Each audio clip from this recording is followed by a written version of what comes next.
ಓಂ ಶಾಂತಿ. ಇಂದಿನ ಪರಮಾತ್ಮನ ಮಹಾವಾಕ್ಯ ಮುರುಳಿ ದಿನಾಂಕ 25/8/2025. ಬಾಪ್ತಾದ ಮಧುಬನ. ಮಧುರ ಮಕ್ಕಳೇ, ಹೆಜ್ಜೆ ಹೆಜ್ಜೆಗೂ ಏನೆಲ್ಲ ನಡೆಯುತ್ತಿದೆಯೋ ಅದೆಲ್ಲವೂ ಕಲ್ಯಾಣಕಾರಿಯಾಗಿದೆ. ಯಾರು ಪರಮಾತ್ಮ ತಂದೆಯ ನೆನಪಿನಲ್ಲಿ ಇರುತ್ತಾರೋ ನಾಟಕದ ಅನುಸಾರ ಅವರ ಕಲ್ಯಾಣ ಅಧಿಕವಾಗಿ ನಡೆಯುತ್ತದೆ. ಅಂದರೆ ಯಾರು ಪರಮಾತ್ಮ ತಂದೆಯ ನೆನಪಿನಲ್ಲಿ ಸ್ಥಿತ ಆಗಿರುತ್ತಾರೋ ನಾಟಕದ ಅನುಸಾರ ಅವರ ಕಲ್ಯಾಣ ಜಾಸ್ತಿ ಆಗುತ್ತದೆ. ಇಂದಿನ ಪ್ರಶ್ನೆಯಾಗಿದೆ, ನಾಟಕದಲ್ಲಿ ಫಿಕ್ಸ್ ಆಗಿರುವ ಯಾವ ಮಾತನ್ನು ಅರ್ಥ ಮಾಡಿಕೊಳ್ಳುವುದರಿಂದ ಮಕ್ಕಳಾದ ನೀವು ಅಪಾರ ಖುಷಿಯಲ್ಲಿ ಇರಲು ಸಾಧ್ಯ? ಉತ್ತರ, ನಾಟಕದ ಅನುಸಾರ ಈಗ ಈ ಹಳೆಯ ಜಗತ್ತಿನ ವಿನಾಶ ಆಗಲೇಬೇಕು. ಪ್ರಾಕೃತಿಕ ವಿಕೋಪ ಕೂಡ ಆಗುತ್ತದೆ. ಆದರೆ ಈಗ ನಮ್ಮ ಸಂಪೂರ್ಣ ರಾಜಧಾನಿ ಕೂಡ ಸ್ಥಾಪನೆ ಆಗಲೇಬೇಕು. ಈ ವಿನಾಶದ ಮಾತಿನಲ್ಲಿ ಯಾರೂ ಏನನ್ನೂ ಮಾಡಲು ಸಾಧ್ಯ ಇಲ್ಲ. ಬಲೆ ಮಕ್ಕಳ ಸ್ಥಿತಿ ಏರುಪೇರಿನಲ್ಲಿ ಬರುತ್ತಿರುತ್ತದೆ. ಮಕ್ಕಳು ಕೆಲವೊಮ್ಮೆ ಬಹಳಷ್ಟು ಉತ್ಸಾಹದಲ್ಲಿ ಇರುತ್ತಾರೆ, ಕೆಲವೊಮ್ಮೆ ಸಂಪೂರ್ಣ ತಣ್ಣಗಾಗಿ ಬಿಡುತ್ತಾರೆ. ಆದರೆ ಈ ವಿನಾಶದ ಮಾತನ್ನು ನೋಡಿ ನೀವು ಗೊಂದಲಕ್ಕೊಳಗಾಗಬಾರದು. ಸರ್ವ ಆತ್ಮರಿಗೂ ತಂದೆಯಾದಂತಹ ಭಗವಂತ ತಂದೆ ನಮಗೆ ಶಿಕ್ಷಣವನ್ನು ಕಲಿಸುತ್ತಿದ್ದಾರೆ ಅನ್ನುವ ಖುಷಿಯಲ್ಲಿ ಇರಬೇಕು. ಇಂದಿನ ಗೀತೆಯಾಗಿದೆ, ಸಭೆಯಲ್ಲಿ ಜ್ಯೋತಿ ಬೆಳಗಿತು ಪತಂಗಗಳಿಗೋಸ್ಕರ. ಓಂ ಶಾಂತಿ. ಮಧುರಾತಿ ಮಧುರ ನಂಬರ್ ವಾರ್ ಪುರುಷಾರ್ಥದ ಅನುಸಾರ ಇರುವಂತಹ ಚೈತನ್ಯ ಪತಂಗಗಳಿಗೆ ಬಾಬಾ ನೆನಪು ಪ್ರೀತಿಯನ್ನು ತಿಳಿಸುತ್ತಿದ್ದಾರೆ. ನೀವೆಲ್ಲರೂ ಚೈತನ್ಯ ಪತಂಗಗಳಾಗಿದ್ದೀರಾ. ಪರಮಾತ್ಮ ತಂದೆಗೆ ಜ್ಯೋತಿ ಎಂದು ಕರೆಯಲಾಗುತ್ತದೆ. ಆದರೆ ಆ ಪರಮಾತ್ಮ ತಂದೆಯ ಬಗ್ಗೆ ಯಾರಿಗೂ ಸ್ವಲ್ಪ ಕೂಡ ಗೊತ್ತಿಲ್ಲ. ಜ್ಯೋತಿ ಸೈಜ್ನಲ್ಲಿ ದೊಡ್ಡದಾಗಿರುವುದಿಲ್ಲ. ಜ್ಯೋತಿ ಒಂದು ಬಿಂದು ಆಗಿದೆ. ಆತ್ಮನಾದ ನಾನೂ ಕೂಡ ಬಿಂದು ಆಗಿದ್ದೇನೆ ಅನ್ನುವ ವಿಚಾರ ಯಾರ ಬುದ್ಧಿಯಲ್ಲೂ ಇಲ್ಲ. ಆತ್ಮನಾದ ನನ್ನಲ್ಲಿ ಸಂಪೂರ್ಣ ಪಾತ್ರ ಫಿಕ್ಸ್ ಆಗಿದೆ. ಆತ್ಮ ಮತ್ತು ಪರಮಾತ್ಮ ತಂದೆಯ ಜ್ಞಾನ ಬೇರೆ ಯಾರ ಬುದ್ಧಿಯಲ್ಲೂ ಇಲ್ಲ. ಈಗ ಮಕ್ಕಳಾದ ನಿಮಗೆ ಪರಮಾತ್ಮ ತಂದೆ ಬಂದು ತಿಳಿಸಿದ್ದಾರೆ. ಆತ್ಮದ ಅನುಭವವನ್ನು ನೀವೀಗ ಮಾಡಿಕೊಂಡಿದ್ದೀರಾ. ಮೊದಲು ನಿಮಗೆ ಆತ್ಮ ಅಂದರೆ ಏನು ಅನ್ನುವುದು ಗೊತ್ತಿರಲಿಲ್ಲ. ಪರಮಾತ್ಮ ಅಂದರೆ ಯಾರು ಅನ್ನುವುದು ಮೊದಲು ನಿಮಗೆ ಗೊತ್ತಿರಲಿಲ್ಲ. ಆದ್ದರಿಂದ ದೇಹಾಭಿಮಾನಕ್ಕೆ ವಶ ಆಗಿದ್ದ ಕಾರಣ ಮಕ್ಕಳಲ್ಲಿ ಮೋಹ ಕೂಡ ಇದೆ. ಮಕ್ಕಳಲ್ಲಿ ವಿಕಾರ ಕೂಡ ಬಹಳಷ್ಟು ಜಾಸ್ತಿ ಇದೆ. ಭಾರತ ದೇಶ ಎಷ್ಟೊಂದು ಶ್ರೇಷ್ಠ ದೇಶ ಆಗಿತ್ತು. ಸತ್ಯುಗದಲ್ಲಿ ವಿಕಾರದ ಹೆಸರು ಚಿಹ್ನೆ ಕೂಡ ಇರಲಿಲ್ಲ. ಅದು ನಿರ್ವಿಕಾರಿ ಭಾರತ ಆಗಿತ್ತು. ಈಗ ಇದು ವಿಕಾರಿ ಭಾರತ ಆಗಿದೆ. ಮನುಷ್ಯರು ಎಂದೂ ಇಂತಹ ಮಾತನ್ನು ಹೇಳಲು ಸಾಧ್ಯ ಇಲ್ಲ. ಹೇಗೆ ತಂದೆ ಇಂತಹ ಜ್ಞಾನದ ಮಾತನ್ನು ತಿಳಿಸುತ್ತಾರೋ ಆ ರೀತಿ ಮನುಷ್ಯರು ತಿಳಿಸಲು ಸಾಧ್ಯ ಇಲ್ಲ. ಇಂದಿನಿಂದ 5000 ವರ್ಷದ ಮೊದಲು ನಾನು ಈ ಜಗತ್ತನ್ನು ಶಿವಾಲಯವನ್ನಾಗಿ ಮಾಡಿದ್ದೆ. ನಾನೇ ಶಿವಾಲಯವನ್ನು ಸ್ಥಾಪನೆ ಮಾಡಿದ್ದೆ ಎಂದು ತಂದೆ ತಿಳಿಸುತ್ತಾರೆ. ತಂದೆ ಹೇಗೆ ಶಿವಾಲಯವನ್ನು ಸ್ಥಾಪನೆ ಮಾಡಿದ್ದರು ಅನ್ನುವುದನ್ನು ಈಗ ನೀವು ಅರ್ಥ ಮಾಡಿಕೊಂಡಿದ್ದೀರಾ. ನಿಮಗೆ ಗೊತ್ತಿದೆ, ಹೆಜ್ಜೆ ಹೆಜ್ಜೆಗೂ ಏನೆಲ್ಲ ನಡೆಯುತ್ತಿದೆಯೋ ಅದು ಕಲ್ಯಾಣಕಾರಿಯಾಗಿದೆ. ಪ್ರತಿಯೊಂದು ದಿನ ಯಾರ ಕಲ್ಯಾಣ ಜಾಸ್ತಿ ಆಗುತ್ತದೆ ಅಂದರೆ ಯಾರು ಚೆನ್ನಾಗಿ ಪರಮಾತ್ಮ ತಂದೆಯನ್ನು ನೆನಪು ಮಾಡಿ ಸ್ವಯಂನ ಕಲ್ಯಾಣವನ್ನು ಮಾಡಿಕೊಳ್ಳುತ್ತಾರೋ ಪ್ರತಿದಿನ ಅವರ ಕಲ್ಯಾಣ ಅಧಿಕವಾಗಿ ನಡೆಯುತ್ತದೆ. ಇದು ಕಲ್ಯಾಣಕಾರಿ ಪುರುಷೋತ್ತಮರಾಗುವಂತಹ ಯುಗ ಆಗಿದೆ. ಪರಮಾತ್ಮ ತಂದೆಗೆ ಎಷ್ಟೊಂದು ಮಹಿಮೆ ಇದೆ. ಈಗ ನಿಮಗೆ ಗೊತ್ತಿದೆ, ಈಗ ಇಲ್ಲಿ ಸತ್ಯವಾದ ಭಾಗವತ ನಡೆಯುತ್ತಿದೆ. ದ್ವಾಪರ ಯುಗದಲ್ಲಿ ಯಾವಾಗ ಭಕ್ತಿ ಮಾರ್ಗ ಪ್ರಾರಂಭ ಆಗುತ್ತದೆಯೋ ಆಗ ಮೊಟ್ಟ ಮೊದಲು ನೀವು ವಜ್ರದ ಲಿಂಗವನ್ನು ನಿರ್ಮಾಣ ಮಾಡಿ ಪೂಜೆಯನ್ನು ಮಾಡುತ್ತೀರಾ. ಈಗ ನಿಮಗೆ ಈ ಎಲ್ಲಾ ಮಾತಿನ ಸ್ಮೃತಿ ಬಂದಿದೆ. ನಾವೆಲ್ಲರೂ ಪೂಜಾರಿಗಳಾಗಿದ್ದೆವು. ಪೂಜಾರಿಗಳಾದಾಗ ಮಂದಿರವನ್ನು ನಿರ್ಮಾಣ ಮಾಡಿದ್ದೆವು. ದ್ವಾಪರದ ಆದಿಯಲ್ಲಿ ವಜ್ರದ ಮಾಣಿಕ್ಯದ ಲಿಂಗವನ್ನು ನಿರ್ಮಾಣ ಮಾಡುತ್ತಿದ್ದೆವು. ಈಗ ಅಂತಹ ಚಿತ್ರ ಸಿಗಲು ಸಾಧ್ಯ ಇಲ್ಲ. ಕಲಿಯುಗದಲ್ಲಿ ಜನ ಬೆಳ್ಳಿಯ ಮೂರ್ತಿಯನ್ನು ನಿರ್ಮಾಣ ಮಾಡಿ ಪೂಜೆ ಮಾಡುತ್ತಾರೆ. ಹಾಗೆ ನೋಡಿದರೆ ಕಲಿಯುಗದಲ್ಲಿ ಪೂಜಾರಿಗಳಿಗೆ ಎಷ್ಟೊಂದು ಗೌರವ ಇದೆ ನೋಡಿ. ಎಲ್ಲರೂ ಶಿವನ ಪೂಜೆಯನ್ನು ಮಾಡುತ್ತಾರೆ. ಆದರೆ ಅವರು ಅವ್ಯಭಿಚಾರಿ ಪೂಜೆಯನ್ನು ಮಾಡುತ್ತಿಲ್ಲ. ಈಗ ಮಕ್ಕಳಾದ ನಿಮಗೆ ಗೊತ್ತಿದೆ, ವಿನಾಶದ ಸಮಯ ಈಗ ಅವಶ್ಯವಾಗಿ ಬರುತ್ತದೆ. ವಿನಾಶಕ್ಕೋಸ್ಕರ ತಯಾರಿ ನಡೆಯುತ್ತಿದೆ. ಪ್ರಾಕೃತಿಕ ವಿಕೋಪ ನಡೆಯುವುದೂ ಕೂಡ ನಾಟಕದಲ್ಲಿ ಫಿಕ್ಸ್ ಆಗಿದೆ. ವಿನಾಶ ಆಗಬಾರದು ಎಂದು ಯಾರು ಎಷ್ಟೇ ತಲೆಯನ್ನು ಚಚ್ಚಿಕೊಂಡರೂ ಕೂಡ ವಿನಾಶವನ್ನು ನಿಲ್ಲಿಸಲು ಸಾಧ್ಯ ಇಲ್ಲ. ನಿಮ್ಮ ರಾಜಧಾನಿ ಕೂಡ ಸ್ಥಾಪನೆ ಆಗಲೇಬೇಕು. ನಿಮಗೆ ಯಾವುದೇ ಪ್ರಕಾರದಿಂದ ಹಾನಿಯನ್ನು ಮಾಡುವ ಶಕ್ತಿ ಜಗತ್ತಿನಲ್ಲಿ ಯಾರಿಗೂ ಇಲ್ಲ. ಇನ್ನು ಮಕ್ಕಳ ಸ್ಥಿತಿ ಏರುಪೇರಿನಲ್ಲಿ ಬರುತ್ತಿರುತ್ತದೆ. ಇದು ಬಹಳ ದೊಡ್ಡ ಸಂಪಾದನೆ ಆಗಿದೆ. ಕೆಲವೊಮ್ಮೆ ಮಕ್ಕಳು ಬಹಳಷ್ಟು ಖುಷಿಯಿಂದ ಒಳ್ಳೆಯ ವಿಚಾರವನ್ನು ಮಾಡುತ್ತಿರುತ್ತಾರೆ. ಇನ್ನು ಕೆಲವೊಮ್ಮೆ ಪುರುಷಾರ್ಥದಲ್ಲಿ ತಣ್ಣಗಾಗಿ ಬಿಡುತ್ತಾರೆ. ಯಾತ್ರೆಗೆ ಹೋಗುವಾಗಲೂ ಕೂಡ ಜನ ಏರುಪೇರಿನಲ್ಲಿ ಬರುತ್ತಾರೆ ತಾನೆ. ಇಲ್ಲೂ ಕೂಡ ಅದೇ ರೀತಿ ನಡೆಯುತ್ತದೆ. ಕೆಲವೊಮ್ಮೆ ಅಮೃತ ವೇಳೆಯ ಸಮಯದಲ್ಲಿ ಬೆಳಗ್ಗೆ ಎದ್ದು ಕುಳಿತು ತಂದೆಯನ್ನು ನೆನಪು ಮಾಡಿ ಬಹಳಷ್ಟು ಖುಷಿಯ ಅನುಭವವನ್ನು ಮಾಡುತ್ತಾರೆ. ಅಹೋ, ಪರಮಾತ್ಮ ತಂದೆ ನನಗೆ ಓದಿಸುತ್ತಿದ್ದಾರೆ, ಇದು ಆಶ್ಚರ್ಯದ ಮಾತಾಗಿದೆ ಎಂದು ಹೇಳುತ್ತಾರೆ. ಸರ್ವ ಆತ್ಮರಿಗೂ ತಂದೆಯಾದ ಭಗವಂತ ತಂದೆ ನನಗೆ ಓದಿಸುತ್ತಿದ್ದಾರೆ. ಜಗತ್ತಿನ ಜನ ಪುನಃ ಶ್ರೀಕೃಷ್ಣ ಭಗವಂತ ಆಗಿದ್ದಾರೆ ಎಂದು ತಿಳಿದುಕೊಂಡಿದ್ದಾರೆ. ಇಡೀ ಜಗತ್ತಿನಲ್ಲಿ ಭಗವದ್ಗೀತೆಗೆ ಬಹಳಷ್ಟು ಮಾನ್ಯತೆ ಇದೆ. ಏಕೆಂದರೆ ಗೀತೆಯಲ್ಲಿ ಭಗವಾನ್ ವಾಚಿದೆ. ಆದರೆ ಭಗವಂತ ಎಂದು ಯಾರಿಗೆ ಕರೆಯಲಾಗುತ್ತದೆ ಅನ್ನುವುದು ಯಾರಿಗೂ ಗೊತ್ತಿಲ್ಲ. ಬಲೆ ಜಗತ್ತಿನಲ್ಲಿ ಬಹಳ ದೊಡ್ಡ ಪೊಸಿಷನ್ ಅಲ್ಲಿ ಇರುವಂತಹ ದೊಡ್ಡ ದೊಡ್ಡ ವಿದ್ವಾನ್ ಪಂಡಿತರು ಇದ್ದಾರೆ. ಆ ವಿದ್ವಾನ್ ಪಂಡಿತರು ಹೇಳುತ್ತಾರೆ, ನಾವು ಭಗವಂತ ತಂದೆಯನ್ನು ನೆನಪು ಮಾಡುತ್ತೇವೆ ಎಂದು. ಆದರೆ ಆ ತಂದೆ ಯಾವಾಗ ಬಂದರು, ಬಂದು ಏನನ್ನು ಮಾಡಿದರು ಅನ್ನುವುದನ್ನು ಎಲ್ಲರೂ ಮರೆತು ಬಿಟ್ಟಿದ್ದಾರೆ. ಪರಮಾತ್ಮ ತಂದೆ ಈ ಎಲ್ಲಾ ಜ್ಞಾನದ ಮಾತನ್ನು ತಿಳಿಸುತ್ತಿರುತ್ತಾರೆ. ನಾಟಕದಲ್ಲಿ ಇದೆಲ್ಲವೂ ಫಿಕ್ಸ್ ಆಗಿದೆ. ರಾವಣ ರಾಜ್ಯ ಪುನಃ ಬರಲೇಬೇಕು. ರಾವಣ ರಾಜ್ಯ ಬಂದಾಗ ಪುನಃ ನಾನು ಈ ಸೃಷ್ಟಿಗೆ ಬರಬೇಕಾಗುತ್ತದೆ ಎಂದು ತಂದೆ ತಿಳಿಸುತ್ತಾರೆ.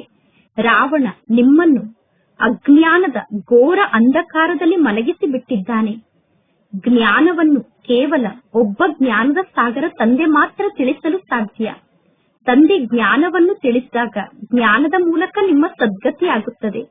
ಒಬ್ಬ ಪರಮಾತ್ಮ ತಂದೆಯನ್ನು ಬಿಟ್ಟು ಬೇರೆ ಯಾರು ನಿಮಗೆ ಸದ್ಗತಿಯನ್ನು ನೀಡಲು ಸಾಧ್ಯ ಇಲ್ಲ. ಸರ್ವರ ಸದ್ಗತಿದಾತ ಒಬ್ಬ ಪರಮಾತ್ಮ ತಂದೆ ಆಗಿದ್ದಾರೆ. ಪರಮಾತ್ಮ ತಂದೆ ಯಾವ ಗೀತಾ ಜ್ಞಾನವನ್ನು ನುಡಿಸಿದ್ದರೋ ಆ ಗೀತಾ ಜ್ಞಾನ ಈಗ ಪ್ರಾಯಲೋಪ ಆಗಿದೆ. ಎಂದೂ ಈ ರೀತಿ ತಿಳಿದುಕೊಳ್ಳಬೇಡಿ. ಈ ಜ್ಞಾನ ಪರಂಪರೆಯಿಂದ ಇದೆ ಎಂದು ತಿಳಿದುಕೊಳ್ಳಬೇಡಿ. ಅನ್ಯ ಧರ್ಮದವರ ಕುರಾನ್, ಬೈಬಲ್ ಬಹಳ ಸಮಯದಿಂದ ಇದೆ. ಅವುಗಳ ವಿನಾಶ ಆಗುವುದಿಲ್ಲ. ಆದರೆ ಈ ಜ್ಞಾನವನ್ನು ಈಗ ತಂದೆ ನಮಗೆ ನೀಡುತ್ತಿದ್ದಾರೆ. ಈ ಜ್ಞಾನದ ಶಾಸ್ತ್ರ ಅಂತೂ ನಿರ್ಮಾಣ ಆಗುವುದಿಲ್ಲ. ಪರಂಪರೆಯವರೆಗೂ ಅನಾದಿಯಿಂದ ಈ ಜ್ಞಾನ ಇರಲು ಈ ಜ್ಞಾನದ ಶಾಸ್ತ್ರ ನಿರ್ಮಾಣ ಆಗುವುದಿಲ್ಲ. ಈಗ ಇಲ್ಲಿ ನೀವು ಎಷ್ಟೆಲ್ಲಾ ಜ್ಞಾನದ ಪಾಯಿಂಟ್ ಅನ್ನು ಬರೆದುಕೊಳ್ಳುತ್ತೀರೋ ಆ ಎಲ್ಲಾ ಪುಸ್ತಕಗಳು ಕೂಡ ಸಮಾಪ್ತಿಯಾಗುತ್ತದೆ. ಪ್ರಾಕೃತಿಕ ವಿಕೋಪದಲ್ಲಿ ಎಲ್ಲವೂ ಸ್ವಾಭಾವಿಕವಾಗಿ ಸುಟ್ಟು ಸಮಾಪ್ತಿಯಾಗುತ್ತದೆ. ಪರಮಾತ್ಮ ತಂದೆ ಕಲ್ಪದ ಮೊದಲು ಕೂಡ ಇದೇ ರೀತಿ ತಿಳಿಸಿದ್ದರು. ಈಗಲೂ ಕೂಡ ತಂದೆ ನಿಮಗೆ ತಿಳಿಸುತ್ತಿದ್ದಾರೆ. ಈ ಜ್ಞಾನ ಈಗ ನಿಮಗೆ ಪ್ರಾಪ್ತಿಯಾಗುತ್ತದೆ. ನಂತರ ನೀವು ಪದವಿಯನ್ನು ಪಡೆದುಕೊಳ್ಳುತ್ತೀರಾ. ಪದವಿ ಸಿಕ್ಕ ನಂತರ ಪುನಃ ಜ್ಞಾನದ ಅವಶ್ಯಕತೆ ಇರುವುದಿಲ್ಲ. ಭಕ್ತಿ ಮಾರ್ಗದಲ್ಲಿ ಎಲ್ಲಾ ಶಾಸ್ತ್ರಗಳೂ ಇದೆ. ಪರಮಾತ್ಮ ತಂದೆ ನಿಮಗೆ ಇಲ್ಲಿ ಭಗವದ್ಗೀತೆಯನ್ನು ಓದಿ ತಿಳಿಸುವುದಿಲ್ಲ. ಪರಮಾತ್ಮ ತಂದೆ ರಾಜಯೋಗದ ಶಿಕ್ಷಣವನ್ನು ಕಲಿಸುತ್ತಾರೆ. ಇದೇ ರಾಜಯೋಗದ ಬಗ್ಗೆ ಪುನಃ ಭಕ್ತಿ ಮಾರ್ಗದಲ್ಲಿ ಶಾಸ್ತ್ರಗಳು ನಿರ್ಮಾಣ ಆಗುತ್ತದೆ. ಎಲ್ಲಾ ಮಾತನ್ನು ಜನ ಉಲ್ಟಾ ಪಲ್ಟಾ ಮಾಡಿ ಬರೆದು ಬಿಡುತ್ತಾರೆ. ನಿಮ್ಮ ಮುಖ್ಯ ಮಾತು ಅಂದರೆ ಗೀತಾ ಜ್ಞಾನವನ್ನು ಯಾರು ತಿಳಿಸಿದರು ಅನ್ನುವುದು, ಗೀತಾ ಜ್ಞಾನವನ್ನು ಯಾರು ನೀಡಿದರು ಅನ್ನುವ ಮಾತೆ ಮುಖ್ಯ ಮಾತಾಗಿದೆ. ಏಕೆಂದರೆ ಗೀತೆಯಲ್ಲಿ ಹೆಸರನ್ನು ಚೇಂಜ್ ಮಾಡಿ ಬಿಟ್ಟಿದ್ದಾರೆ. ಬೇರೆ ಯಾವ ಶಾಸ್ತ್ರದಲ್ಲೂ ಕೂಡ ಹೆಸರನ್ನು ಚೇಂಜ್ ಮಾಡಿಲ್ಲ. ಎಲ್ಲಾ ಧರ್ಮದವರಿಗೋಸ್ಕರ ಮುಖ್ಯ ಧರ್ಮಶಾಸ್ತ್ರ ಅಂತೂ ಇದೆ ತಾನೆ. ದೈವಿ ಧರ್ಮ, ಇಸ್ಲಾಂ ಧರ್ಮ, ಬೌದ್ಧಿ ಧರ್ಮ, ಕ್ರಿಶ್ಚಿಯನ್ ಧರ್ಮ ಇವೇ ಮುಖ್ಯ ಧರ್ಮ ಆಗಿದೆ. ಬಲೆ ಕೆಲವರು ಹೇಳುತ್ತಾರೆ ಮೊದಲು ಬೌದ್ಧಿ ಧರ್ಮ ನಂತರ ಇಸ್ಲಾಂ ಧರ್ಮ ಎಂದು. ನೀವು ತಿಳಿಸಬೇಕು, ಭಗವದ್ಗೀತೆಗೂ ಈ ಮಾತಿಗೂ ಯಾವ ಸಂಬಂಧವೂ ಇಲ್ಲ. ಪರಮಾತ್ಮ ತಂದೆಯ ಜೊತೆಗೆ ಆಸ್ತಿಯನ್ನು ಪಡೆದುಕೊಳ್ಳುವುದು ನಮ್ಮ ಕೆಲಸ ಆಗಿದೆ. ಪರಮಾತ್ಮ ತಂದೆ ಎಷ್ಟು ಚೆನ್ನಾಗಿ ತಿಳಿಸುತ್ತಾರೆ. ಇದು ಬಹಳ ದೊಡ್ಡ ವೃಕ್ಷ ಆಗಿದೆ. ಒಳ್ಳೆಯದು. ಇದು ಫ್ಲವರ್ ವಾಸ್ನ ಸಮಾನ ಆಗಿದೆ, ಹೂಗುಚ್ಛದ ಸಮಾನ ಆಗಿದೆ. ಈ ವೃಕ್ಷದಲ್ಲಿ 3 ಟೂಪ್ಸ್ ಹುಟ್ಟಿಕೊಳ್ಳುತ್ತದೆ, ಅಂದರೆ 3 ರಂಬೆ ಕೊಂಬೆಗಳು ಹುಟ್ಟಿಕೊಳ್ಳುತ್ತದೆ. ಎಷ್ಟು ಚೆನ್ನಾಗಿ ತಿಳುವಳಿಕೆಯ ಆಧಾರದಿಂದ ಈ ವೃಕ್ಷದ ಚಿತ್ರವನ್ನು ನಿರ್ಮಾಣ ಮಾಡಲಾಗಿದೆ. ಕೆಲವರು ವೃಕ್ಷದ ಚಿತ್ರವನ್ನು ನೋಡಿ ತಕ್ಷಣ ಅರ್ಥ ಮಾಡಿಕೊಳ್ಳುತ್ತಾರೆ, ನಾವು ಯಾವ ಧರ್ಮದ ಆತ್ಮರಾಗಿದ್ದೇವೆ, ನಮ್ಮ ಧರ್ಮವನ್ನು ಯಾರು ಸ್ಥಾಪನೆ ಮಾಡಿದರು ಎಂದು. ಈ ಕಲಿಯುಗದಲ್ಲೂ ಕೂಡ ದಯಾನಂದ, ಅರವಿಂದ್ ಘೋಷ್ ಮುಂತಾದವರು ಇದ್ದು ಹೋಗಿದ್ದಾರೆ. ಆ ಜನ ಕೂಡ ಅನೇಕ ಪ್ರಕಾರದ ಯೋಗವನ್ನು ಕಲಿಸುತ್ತಾರೆ. ಅದೆಲ್ಲ ಭಕ್ತಿ ಮಾರ್ಗ ಆಗಿದೆ. ಜ್ಞಾನದ ಹೆಸರು ಚಿಹ್ನೆ ಕೂಡ ಆ ಯೋಗದಲ್ಲಿ ಇಲ್ಲ. ಎಷ್ಟು ದೊಡ್ಡ ದೊಡ್ಡ ಬಿರುದುಗಳು ಅವರಿಗೆ ಸಿಗುತ್ತದೆ. ಇದೆಲ್ಲ ನಾಟಕದಲ್ಲಿ ಫಿಕ್ಸ್ ಆಗಿದೆ. ಪುನಃ ಇದೇ ರೀತಿ ಆಗುತ್ತದೆ. 5000 ವರ್ಷದ ನಂತರ ಪುನಃ ಇದೇ ರೀತಿ ಯೋಗವನ್ನು ಕಲಿಸಲು ಅವರು ಬರುತ್ತಾರೆ. ಆದಿಯಿಂದ ಹಿಡಿದು ಈ ನಾಟಕ ಚಕ್ರ ಹೇಗೆ ನಡೆಯುತ್ತಿದೆ, ಪುನಃ ಈ ನಾಟಕ ಚಕ್ರ ಹೇಗೆ ಪುನರಾವರ್ತನೆ ಆಗುತ್ತದೆ ಅನ್ನುವುದು ನಿಮಗೆ ಗೊತ್ತಿದೆ. ಈಗ ವರ್ತಮಾನದಲ್ಲಿ ಏನೆಲ್ಲ ನಡೆಯುತ್ತಿದೆಯೋ ನಂತರ ಅದೆಲ್ಲ ಭೂತ ಆಗಿಬಿಡುತ್ತದೆ. ನಂತರ ಪುನಃ ಅದೇ ಭವಿಷ್ಯ ಆಗುತ್ತದೆ. ಆದಿ ಮಧ್ಯ ಅಂತ್ಯ ಏನೆಲ್ಲ ಆಗಿ ಹೋಗಿದೆಯೋ ಅದು ಪುನಃ ಭವಿಷ್ಯದಲ್ಲಿ ಪುನರಾವರ್ತನೆ ಆಗುತ್ತದೆ. ಈ ಸಮಯದಲ್ಲಿ ನಿಮಗೆ ಜ್ಞಾನ ಪ್ರಾಪ್ತಿಯಾಗುತ್ತಿದೆ. ನಂತರ ನೀವು ರಾಜ್ಯವನ್ನು ಪಡೆದುಕೊಳ್ಳುತ್ತೀರಾ. ಈ ದೇವತೆಗಳ ರಾಜ್ಯ ಇತ್ತು ತಾನೆ. ದೇವತೆಗಳ ರಾಜ್ಯ ಇದ್ದಾಗ ಬೇರೆ ಯಾವ ರಾಜ್ಯವೂ ಇರಲಿಲ್ಲ. ದೇವತೆಗಳ ರಾಜ್ಯ ಇದ್ದಂತಹ ಸಮಯದಲ್ಲಿ ಬೇರೆ ಯಾರ ರಾಜ್ಯವೂ ಇರಲಿಲ್ಲ. ಈ ನಾಟಕದ ಜ್ಞಾನವನ್ನು ಒಂದು ಕಥೆಯ ರೂಪದಲ್ಲಿ ಎಲ್ಲರಿಗೂ ತಿಳಿಸಿ.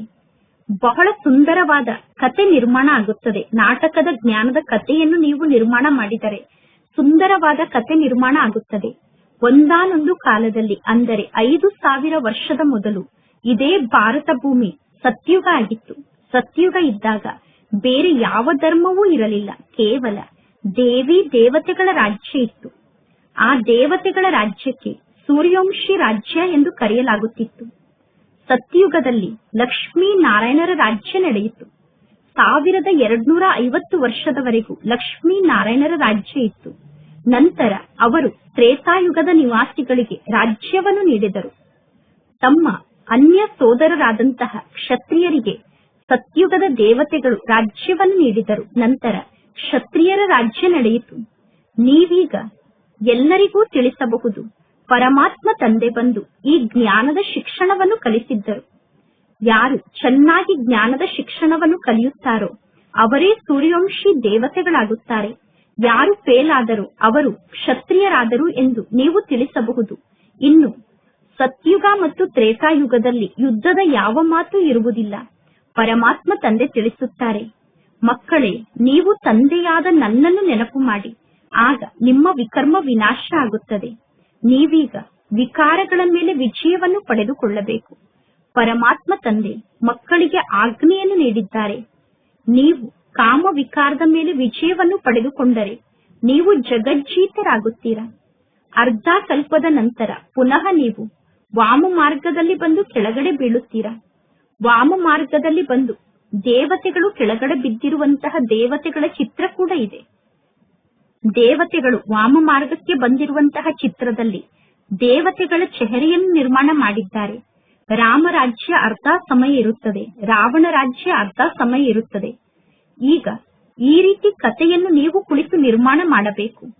ನಂತರ ಏನಾಯಿತು, ನಂತರ ಈ ರೀತಿ ಆಯಿತು ಎಂದು ಕಥೆಯನ್ನು ಹೇಳಬೇಕು. ಇದು ಸತ್ಯವಾದ ಸತ್ಯನಾರಾಯಣನ ಕಥೆಯಾಗಿದೆ. ಸತ್ಯವನ್ನು ಹೇಳುವಂತವರು ಒಬ್ಬ ಪರಮಾತ್ಮ ತಂದೆಯಾಗಿದ್ದಾರೆ. ಸತ್ಯ ಅಂತೂ ಕೇವಲ ಒಬ್ಬ ಪರಮಾತ್ಮ ತಂದೆಯಾಗಿದ್ದಾರೆ. ಆ ಪರಮಾತ್ಮ ತಂದೆ ಈ ಸಮಯದಲ್ಲಿ ಬಂದು ಸಂಪೂರ್ಣ ಆದಿ ಮಧ್ಯ ಅಂತ್ಯದ ಜ್ಞಾನವನ್ನು ನಿಮಗೆ ತಿಳಿಸುತ್ತಿದ್ದಾರೆ. ಈ ಜ್ಞಾನವನ್ನು ಪರಮಾತ್ಮ ತಂದೆಯನ್ನು ಬಿಟ್ಟು ಬೇರೆ ಯಾರೂ ನೀಡಲು ಸಾಧ್ಯ ಇಲ್ಲ. ಮನುಷ್ಯರಿಗೆ ತಂದೆಯ ಬಗ್ಗೆ ಗೊತ್ತಿಲ್ಲ. ನಾಟಕದಲ್ಲಿ ಪಾತ್ರಧಾರಿಗಳಾಗಿದ್ದರೂ ಕೂಡ ನಾಟಕದ ರಚಯಿತನ ಬಗ್ಗೆ ಗೊತ್ತಿಲ್ಲ, ನಾಟಕದ ನಿರ್ದೇಶಕನ ಬಗ್ಗೆ ಗೊತ್ತಿಲ್ಲ. ಅಂದರೆ ಬೇರೆಯವರಿಗೆ ನಾಟಕದ ಬಗ್ಗೆ ಹೇಗೆ ಗೊತ್ತಾಗಲು ಸಾಧ್ಯ? ಈಗ ಪರಮಾತ್ಮ ತಂದೆ ನಿಮಗೆ ತಿಳಿಸುತ್ತಿದ್ದಾರೆ, ನಾಟಕದ ಅನುಸಾರ ಪುನಃ ಈ ರೀತಿ ನಡೆಯಲೇಬೇಕು. ಪರಮಾತ್ಮ ತಂದೆ ಬಂದು ಮಕ್ಕಳಾದ ನಿಮಗೆ ಪುನಃ ಶಿಕ್ಷಣವನ್ನು ಕಲಿಸುತ್ತಾರೆ. ಇಲ್ಲಿ ಅನ್ಯ ಧರ್ಮದ ಯಾವ ಆತ್ಮರೂ ಬರಲು ಸಾಧ್ಯ ಇಲ್ಲ. ಪರಮಾತ್ಮ ತಂದೆ ತಿಳಿಸುತ್ತಾರೆ, ನಾನು ಮಕ್ಕಳಾದ ನಿಮಗೆ ಶಿಕ್ಷಣವನ್ನು ಕಲಿಸುತ್ತೇನೆ. ಹೊಸಬರನ್ನು ನೀವು ತಂದೆಯ ಸಮ್ಮುಖದಲ್ಲಿ ಇಲ್ಲಿ ಕೂರಿಸಬಾರದು. ಇಂದ್ರಪ್ರಸ್ಥದ ಕತೆ ಕೂಡ ಇದೆ ತಾನೆ. ನೀಲಂಪರಿ, ಪುಖ್ರಾಜ್ ಪರಿ ಅನ್ನುವ ಸೂಕ್ಷ್ಮ ದೇವತೆಗಳ ಹೆಸರಿದೆ ತಾನೆ. ನಿಮ್ಮಲ್ಲೂ ಕೂಡ ಕೆಲವರು ವಜ್ರದ ಸಮಾನ ಆದಂತಹ ರತ್ನ ಆಗಿದ್ದಾರೆ. ನೋಡಿ, ರಮೇಶ್ ಪಾಯಿಜಿ ಇದ್ದಾರೆ. ರಮೇಶ್ ಪಾಯಿಜಿ ಪ್ರದರ್ಶನದ ಎಂತಹ ಮಾತನ್ನು ನಿರ್ಮಾಣ ಮಾಡಿದ್ದಾರೆ ಅಂದ ಮೇಲೆ ಎಲ್ಲರಿಗಿಂತ ಚೆನ್ನಾಗಿ ಇವರ ಮನಸ್ಸಿನಲ್ಲಿ ಜ್ಞಾನದ ಬಗ್ಗೆ ವಿಚಾರ ಸಾಗರ ಮಂಥನ ನಡೆದಿದೆ ತಾನೆ. ಅಂದ ಮೇಲೆ ಇವರು ವಜ್ರ ಸಮಾನ ಕಾರ್ಯವನ್ನು ಮಾಡಿದ್ದಾರೆ. ಕೆಲವರು ಪುಖ್ರಾಜ್ ಪರಿ ಆಗಿದ್ದಾರೆ, ಇನ್ನು ಕೆಲವರು ಬೇರೆ ರೂಪದ ಸೂಕ್ಷ್ಮ ದೇವತೆ ಆಗಿದ್ದಾರೆ. ಕೆಲವರಿಗೆ ಯಾವ ಜ್ಞಾನದ ಮಾತು ಸ್ವಲ್ಪ ಕೂಡ ಗೊತ್ತಿಲ್ಲ. ಈಗ ಇಲ್ಲಿ ರಾಜಧಾನಿ ಸ್ಥಾಪನೆ ಆಗುತ್ತದೆ ಅನ್ನುವುದು ನಿಮಗೆ ಗೊತ್ತಿದೆ. ರಾಜಧಾನಿಯಲ್ಲಿ ರಾಜ ರಾಣಿ ಎಲ್ಲರೂ ಕೂಡ ಬೇಕು ತಾನೆ. ನಿಮಗೆ ಗೊತ್ತಿದೆ, ಬ್ರಾಹ್ಮಣರಾದ ನಾವೇ ಪರಮಾತ್ಮ ತಂದೆಯ ಶ್ರೀಮತದಂತೆ ನಡೆದು ಶಿಕ್ಷಣವನ್ನು ಕಲಿತು ವಿಶ್ವಕ್ಕೆ ಮಾಲೀಕರಾಗುತ್ತೇವೆ ಅಂದ ಮೇಲೆ ಮಕ್ಕಳಿಗೆ ಎಷ್ಟೊಂದು ಖುಷಿ ಇರಬೇಕು. ಈ ಮೃತ್ಯುಲೋಕ ಸಮಾಪ್ತಿಯಾಗಲೇಬೇಕು. ಈ ಬ್ರಹ್ಮ ತಂದೆ ಈಗಲೇ ತಿಳಿದುಕೊಂಡಿದ್ದಾರೆ, ನಾನು ಸತ್ಯುಗಕ್ಕೆ ಹೋಗಿ ಮಗುವಾಗಿ ಹುಟ್ಟುತ್ತೇನೆ. ಬಾಲ್ಯದ ಎಲ್ಲಾ ಮಾತು ಈಗಲೇ ಬ್ರಹ್ಮ ತಂದೆಯ ಸಮ್ಮುಖದಲ್ಲಿ ಕಾಣಿಸುತ್ತಿರುತ್ತದೆ.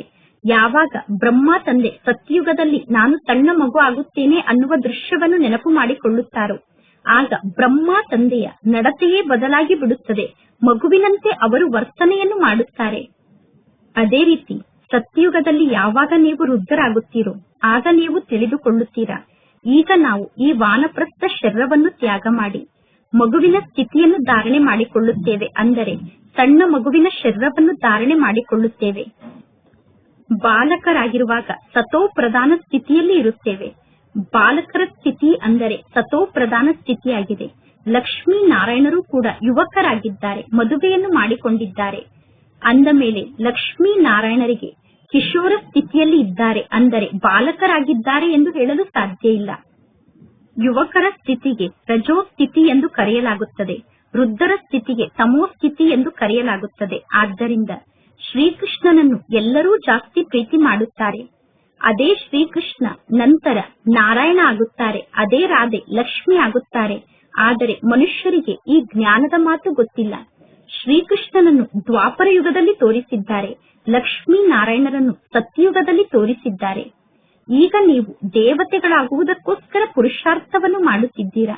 ಪರಮಾತ್ಮ ತಂದೆ ತಿಳಿಸುತ್ತಾರೆ, ಕುಮಾರಿಯರಾದ ನೀವು ಈಗ ಬಹಳ ಚೆನ್ನಾಗಿ ಎದ್ದು ನಿಲ್ಲಬೇಕು. ಕುಮಾರಿ ಕನ್ಯೆಯ ಮಂದಿರ ಇದೆ, ಅದರ್ ಕುಮಾರಿಯ ಮಂದಿರ ಇದೆ, ದಿಲ್ವಾಡ ಮಂದಿರ ಇದೆ. ಇದೆಲ್ಲ ನಿಮ್ಮ ಕರೆಕ್ಟ್ ಆದ ನೆನಪಾರ್ಥವಾದ ಮಂದಿರ ಆಗಿದೆ.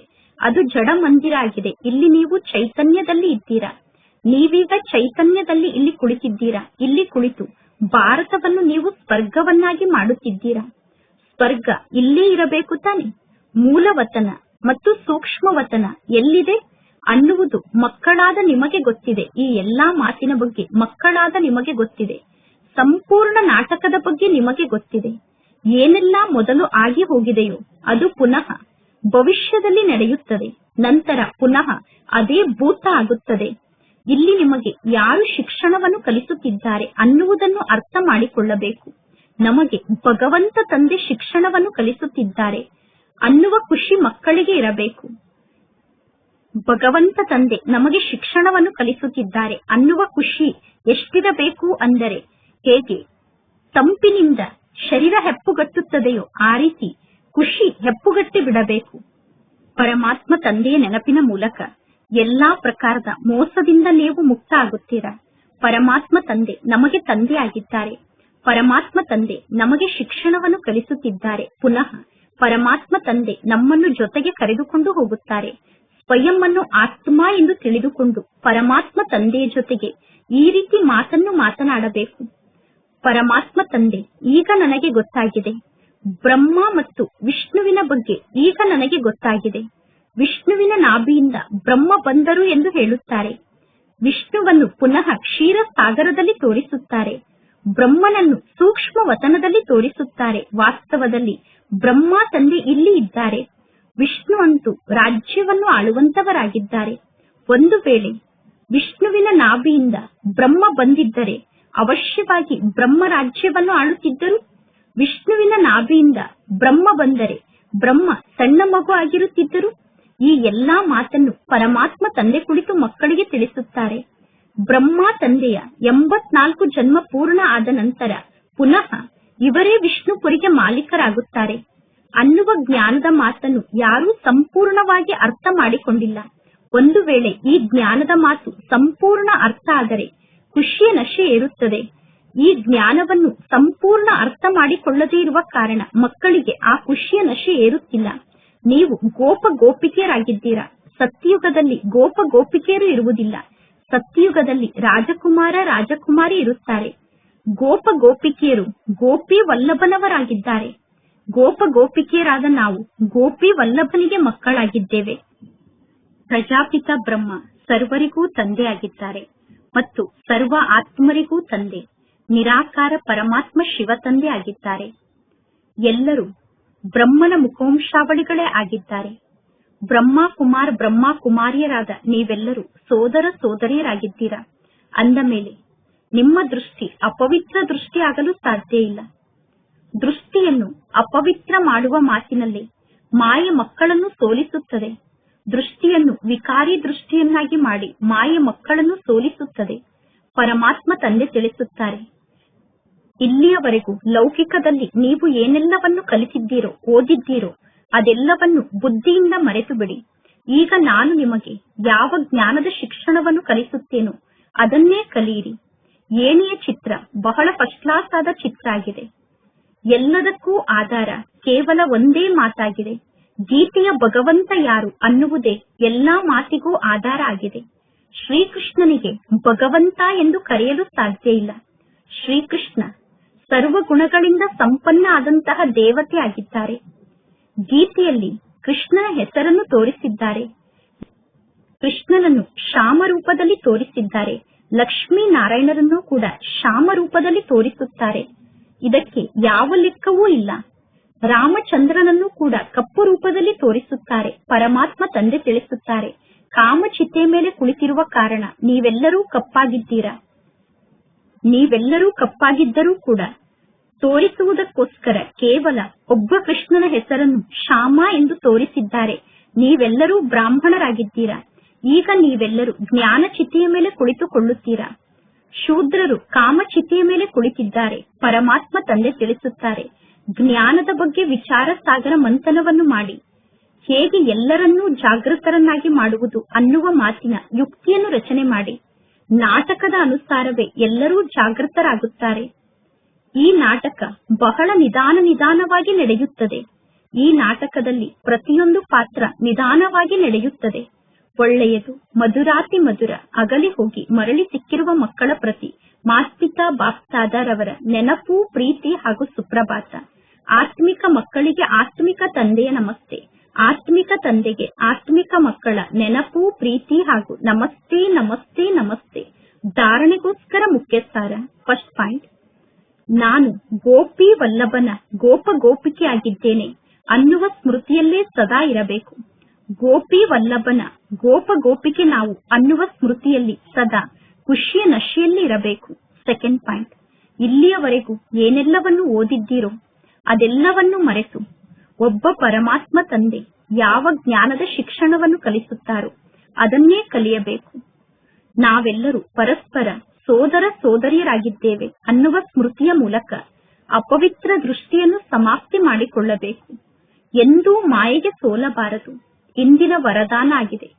ಸೇವೆಯ ಮೂಲಕ ಯೋಗಯುಕ್ತ ಸ್ಥಿತಿಯ ಅನುಭವವನ್ನು ಮಾಡುವಂತಹ ಆತ್ಮಿಕ ಸೇವಾದಾರಿಗಳಾಗಿ. ಬ್ರಾಹ್ಮಣ ಜೀವನ ಸೇವೆಯ ಜೀವನ ಆಗಿದೆ. ಮಾಯೆಯಿಂದ ಸ್ವಯಂವನ್ನು ಜೀವಂತವಾಗಿ ಇಟ್ಟುಕೊಳ್ಳಲು ಶ್ರೇಷ್ಠ ಸಾಧನ ಸೇವೆಯಾಗಿದೆ. ಸೇವೆ ಯೋಗಯುಕ್ತರನ್ನಾಗಿ ಮಾಡುತ್ತದೆ.